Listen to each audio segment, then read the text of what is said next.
नमस्कार मित्रों, मैं राजीव रंजन प्रसाद। फिलिस्तीन एक धारदार नैरेटिव है। गाहे बगाहे भारत में कश्मीर के नाम पर पक रहे नासूर को कुरेदने के लिए यही छुरा प्रयुक्त होता है। यह ठीक है कि न तो कश्मीर और फिलिस्तीन समान है, न ही वहां विद्यमान समस्या एक जैसी है।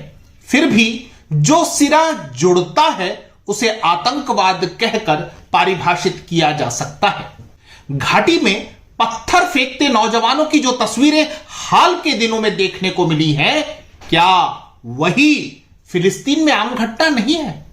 इस संबंध में मानवाधिकार के एजेंडों और अंतरराष्ट्रीय बिरादरी की दो मुहता पर भी बात होनी चाहिए। आतंकवादियों को गरीब मास्टर का बेटा बता देने की प्रवृत्ति को वैश्विक तौर पर इजराइल हमास संदर्भों में देखा जा सकता है। हजारों रॉकेट दागने वाला आतंकवादी संगठन हमास कैसे केवल शोर शराबों और कुतर्कों से सहानुभूति का पात्र बना दिया गया, किसी से छिपा नहीं है। इसी तरह जो कश्मीर समस्या और पाक पोषित आतंकवाद के बीच अंतर नहीं कर पाते, वे ही हमास और फिलिस्तीन को एक समझते हैं। इस परिप्रेक्ष्य को ध्यान में रखकर हमें हालिया हमास इजराइल विवाद को विवेचित करना चाहिए।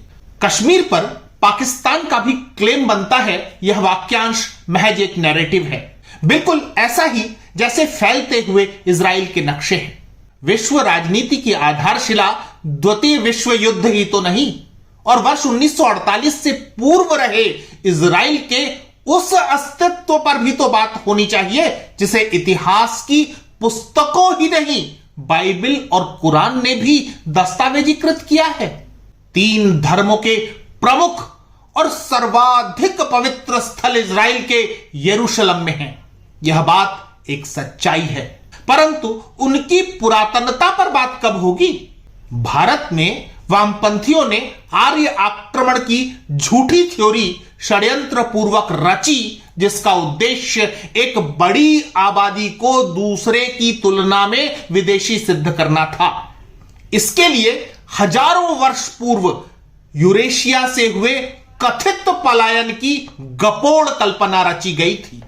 आर्य आक्रमण थ्योरी भारत में सामाजिक दरारों को चौड़ा करने में महत्वपूर्ण भूमिका निर्वहित करती रही है, और हम ही मूल निवासी हैं के दंभ ने नीले हरे झंडों के नीचे कतिपय उत्तेजित झुंडों समूहों को एकत्रित कर दिया है। तथापि यदि मूल निवास जैसी किसी अवधारणा का अस्तित्व है, तो क्या यहूदियों का इजराइल पर दावा अधिक पुरातन और व्यवहारिक प्रतीत नहीं होता है? पहले इस गलत फहमी से बाहर आते हैं कि इजराइल वर्ष 1948 से अस्तित्व में आया। इजराइल की दास्तान बनने, सिमटने, मिटने और फिर से बनकर तन जाने की है। तीन धर्मों के प्रतीक इजराइल की राजधानी यरूशलेम में अवश्य है, परंतु उतनी ही बड़ी सत्यता यह भी कि विश्व की प्राचीनतम धार्मिक मान्यताओं में से एक हैं यहां के जड़मूल अर्थात यहूदी। पैगंबर अब्राहम यहूदियों के प्रणेता हैं, जिनका अवतरण ईसा मसीह से 2000 साल पहले माना गया है। पैगंबर अब्राहम के पोते थे हजरत याकूब, जिनका एक नाम इजराइल था। हजरत याकूब ने ही यहूदियों की 12 जातियों का सम्मिलित एक राष्ट्र इजराइल निर्मित किया। अगले पैगंबर मूसा के संघर्ष को भी समझना होगा, जिसका आरंभ ईसा के जन्म से लगभग 1200 वर्ष पहले होता है। इजराइलियों पर संघर्ष और पलायन का दौर तब आता है जब मिस्र के शासक थे फराओ, जिससे अवमुक्त कराने वाले मसीहा सिद्ध हुए पैगंबर मूसा। साथ ही उन्होंने धार्मिक सांस्कृतिक इकाई के रूप में यहूदी समाज को व्यवस्थित किया। इसके बाद हजारों वर्षों तक इजरायली अपनी जन्म और कर्म भूमि पर बने रहे। लगभग 1000 वर्ष ईसा पूर्व राजा दाऊद अथवा डेविड ने उन्हें उत्कर्ष प्रदान किया, अपनी राजधानी यरूशलेम को बनाया। राजा दाऊद के बेटे सुलेमान ईसा पूर्व 961 से 922 तक ने ही यहूदियों के पहले मंदिर को यरूशलेम में ही मोरियाह पहाड़ के ऊपर निर्मित किया। यह ध्यान में रखना होगा कि राजा दाऊद और उनके वंशजों ने लगभग 400 वर्षों तक शासन किया, जिस अवधि में इजराइल एक शक्तिशाली, उन्नत और प्रगतिशील समाज था। सोलोमन के निधन के पश्चात राज्य दो अलग अलग परिक्षेत्रों इजराइल और जूदा में बंट गया। दूसरे भाग जूदा अर्थात दक्षिणी हिस्से पर ईसा पूर्व 586 में बेबीलोनिया का अधिकार हो गया। यहां से यहूदियों को पलायन के लिए बाध्य होना पड़ा। इतना ही नहीं, उनका भारी नरसंहार करने के अतिरिक्त आक्रांताओं ने सोलोमन निर्मित मंदिर को भी ध्वस्त कर दिया। इस परिघटना के लगभग 7 दशकों बाद जीवट यहूदी पुनः संगठित हुए, यरूशलेम का और अपने मंदिर का पुनर्निर्माण किया। शांति काल की उम्मीद तब ध्वस्त हो गई जब सिकंदर ने वर्ष 333 ईसा पूर्व में संपूर्ण इजराइल परिक्षेत्र को अपने साम्राज्य का हिस्सा बना लिया। वर्ष 62 ईसा पूर्व में रोमन साम्राज्य का वह दुर्दांत हमला हुआ जिससे त्रस्त यहूदियों को दुनिया भर में बिखर कर बसने के लिए बाध्य होना पड़ा। रोमन साम्राज्य के दौर में ही जीसस क्राइस्ट का जन्म हुआ, यरूशलेम में ही उन्हें क्रूस पर चढ़ाया गया था। इस ऐतिहासिक परिघटना का दोष भी यहूदियों के माथे पड़ा। बात ईसा मसीह के अवसान के लगभग 37 साल पश्चात की है, जब रोमन साम्राज्य को अपनी स्थिरता के लिए उनके विरुद्ध पनप रहे यहूदी असंतोष को दबा देना उचित लगा। एक ही दिन में लगभग 1 लाख यहूदियों का नृशंस नरसंहार किया गया। उनके द्वितीय मंदिर को भी पूरी तरह गिरा दिया गया। इतने से भी मन न भरा तो यहूदियों की पहचान को ही नष्ट करने का प्रयास किया गया। उनके सांस्कृतिक प्रतीकों और धार्मिक पुस्तकों को भी जला मिटा दिया गया। इसी परिघटना को यहूदी डायस्पोरा के नाम से जाना जाता है, जिसके बाद यहूदियों की हत्या, पलायन, उपेक्षा, संत्रास और अपमान का सिलसिला लगभग 1900 वर्षों तक जारी रहा। सही मायनों में वर्ष 1917 के बाद नवीन इजराइल के पुनर्गठन, निर्माण और उत्थान की कहानी आरंभ होती है। इजराइल की बात हो रही है, लेकिन फिलिस्तीन कहां है? वह कब अस्तित्व में आया? यह बात है लगभग 135 ईस्वी की। रोमन बादशाह हेड्रियन ने जेरूसलम समेत आसपास के क्षेत्र का नाम फिलिस्तीन रखा था। नाम बदल गए तो क्या यह भूमि उसके जड़ मूल को पोषित करने वाले यहूदियों अथवा इजरायलियों की नहीं रही, जिन्होंने कत्ल किए, अराजकताएं फैलाई, साम्राज्यवादी नृशंसता से अतीत के पन्ने काले किए? सभी ने अपने अपने दावे जिस भूमि पर किए हैं, उनमें यहूदियों को जड़ से मिटा देने की प्रवृत्ति क्यों है? फिलिस्तीन नामकरण रोमन आधिपत्य के उस दौर में हुआ जब यहां ईसाई धर्म का प्रभाव और विस्तार अपने चरम पर था। इस्लाम के अभ्युदय के साथ पुनः परिस्थितियां बदली और वर्ष 638 ईस्वी में खलीफा उमर इब्न अल खत्ताब की सेना का प्रतिनिधित्व कर रहे अबू उबैदाह ने यरूशलेम पर अधिकार कर लिया। इस्लाम अब यहूदी ईसाई खींचातानी में उस तीसरे धार्मिक पक्ष का उदय था जिसकी जड़ें भी अब तक उपेक्षित हो गए यहूदी धर्म में तलाशी जा सकती हैं। कैसी विडंबना है कि अपनी जड़ों को भूल जाने वाले दो पक्ष लड़ते रहे, जबकि भूभाग का वास्तविक दावेदार पलायन होने के लिए अथवा मटिया मेट किए जाने के लिए बाध्य था। वर्ष 1099 ईस्वी में ईसाई धर्मावलंबियों ने यरूशलेम पर भारी नरसंहार के बाद पुनः अधिकार कर लिया। यही सिलसिला दोहराया गया जब वर्ष 1187 ईस्वी में सलाह अल दीन के नेतृत्व में मुस्लिम फौजों ने यरूशलेम पर पुनः अपना अधिकार स्थापित कर लिया। ऑटोमन साम्राज्य के अधिकार में आने के पश्चात फिलिस्तीन पुनर्गठित हुआ।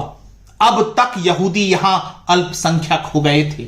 इन समयों में एक कौम सतत जड़ से मिटती रही, दुनिया के विभिन्न क्षेत्रों में आश्रय की तलाश करती रही, साथ ही विलोपित होता गया पुरातन इजराइल और विस्तार पाता गया फिलिस्तीन। इसलिए फिलिस्तीन का वर्ष 1948 ईस्वी वाला नक्शा इजराइल के अस्तित्व के दृष्टिगत केवल एक नैरेटिव है। फिर भी बात निकली है तो फिर दूर तलक जाएगी। हमें फिलिस्तीन से निकले हिंसक हत्यारे समूह हमास पर चर्चा से विमर्श का उपसंहार करने से पूर्व यह भी तो विवेचित करना चाहिए कि दुनिया ने लगभग 1900 सालों तक दर दर भटक रहे यहूदियों के साथ क्या और कैसा व्यवहार किया। अब तक नक्शे से विलुप्त हो चुके इजराइल के मूल निवासी यहूदियों ने सहिष्णु और महान राष्ट्र भारतवर्ष को छोड़कर जहां जहां भी शरण ली, उन्हें निरंतर विशेष तरह की नस्लवादी घृणा सहन करनी पड़ी। वे कौन लोग थे जो यह भ्रम फैलाते रहे कि यहूदी एक धोखेबाज और चालाक कौम है? वे कौन लोग थे जिन्होंने एंटी सेमिटिज्म को प्रोत्साहित किया अथवा यहूदियों के प्रति दुर्भावना को कहानियां और किंवदंतियां रच रच कर फैलाया? वे कौन लोग थे जिन्होंने यहूदियों से काम तो लिए, यहां तक कि अपनी सेनाओं में भी सम्मिलित किया, लेकिन डेविड का सितारा लगाकर? किंग डेविड तो इजराइलियों के लिए गर्व और बुनियाद हैं, लेकिन उनके नाम पर आश्रयदाता देशों ने जिस सितारा को यहूदियों की पहचान बनाया, उसका उद्देश्य उन्हें अलग समझना, नफरत को अभिव्यक्त करना और भेदभाव था। विश्व के किस समाज ने इतना सहा है? जीवित समाज को नष्ट नहीं किया जा सकता। अब तक भटकते, अपमानित होते और निर्दयता से मारे जाते यहूदियों को महसूस होने लगा था कि वे देश विहीन और गुमनाम रहकर अपनी पहचान को यूं ही मिटने नहीं दे सकते। वर्ष 1897 में सामाजिक कार्यकर्ता और पत्रकार थियोडोर हर्जल ने स्विट्जरलैंड में वर्ल्ड जायनिस्ट कांग्रेस के नाम से एक संस्था बनाई, जिसका उद्देश्य दुनिया भर में बिखर गए यहूदियों को एकत्रित करना और अपना अलग देश प्राप्त करना था। इस आह्वान से उत्साहित यहूदी अपनी पैतृक भूमि इजराइल, जिसे अब फिलिस्तीन कहा जाता है, लौटने लगे। वर्ष 1903 तक केवल पूर्वी यूरोप से ही 25,000 से अधिक यहूदी अपनी भूमि लौट आए थे। यह संख्या 1914 तक 50,000 और बढ़ गई। इजराइल के स्वप्न दृष्टा थियोडोर हर्जल की वर्ष 1904 में दिल की बीमारी से मृत्यु हो गई, लेकिन तब तक यहूदी राष्ट्र का स्वप्न परवान चढ़ गया था। इस समय ऑटोमन साम्राज्य का हिस्सा रहे फिलिस्तीन में अरब नागरिकों का बाहुल्य था। जब फिलिस्तीन में यहूदियों की सतत आमद जारी थी, उन्हीं समयों में प्रथम विश्व युद्ध छिड़ गया। दुनिया जब संघर्षरत थी, इसी बीच 2 नवंबर 1917 को बाल्फोर समझौता हुआ, जिसके अनुसार ब्रिटेन युद्ध में ऑटोमन साम्राज्य को हरा देगा तो फिलिस्तीन के इलाके में यहूदियों के लिए एक स्वतंत्र देश प्रदान किया जाएगा। इस घोषणा के बाद न केवल यहूदियों की आमद क्षेत्र में तेजी से बढ़ी, अपितु ब्रिटेन को भी विश्वास पात्र सहयोगी प्राप्त हो गया था। ऑटोमन साम्राज्य बिखर गया। फिलिस्तीन पर अब ब्रिटेन का अधिकार था, समानांतर रूप से यहां यहूदियों की आमद जारी थी। इस संबंध में वर्ष 1922 की जनगणना का उल्लेख महत्वपूर्ण है, जब यहूदियों की फिलिस्तीन में जनसंख्या 11% हो गई थी। इसके अगले 15 वर्षों में 3 लाख से अधिक यहूदी आमद ने इजराइल के उस सपने को पूरा करने की दिशा प्रशस्त की, जिसे वायदा करने के बाद भी ब्रिटेन मुकरता जा रहा था। इजराइल के निर्माण की प्रक्रिया का अगला बड़ा कदम था जब जुलाई 1937 में ब्रिटेन के पूर्व मंत्री लॉर्ड पील की अध्यक्षता में गठित एक आयोग ने फिलिस्तीन परिक्षेत्र की 1/3 जमीन यहूदी और शेष भूभाग को अरब राष्ट्र के रूप में बांटने की सिफारिश कर दी। अरब जनसंख्या और देशों का इस प्रस्ताव के प्रति घोर विरोध देखने को मिला।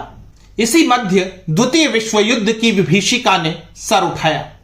6 साल की इस अवधि में हिटलर तथा नाजियों ने लगभग 60 लाख यहूदियों की निर्ममता से हत्या कर दी।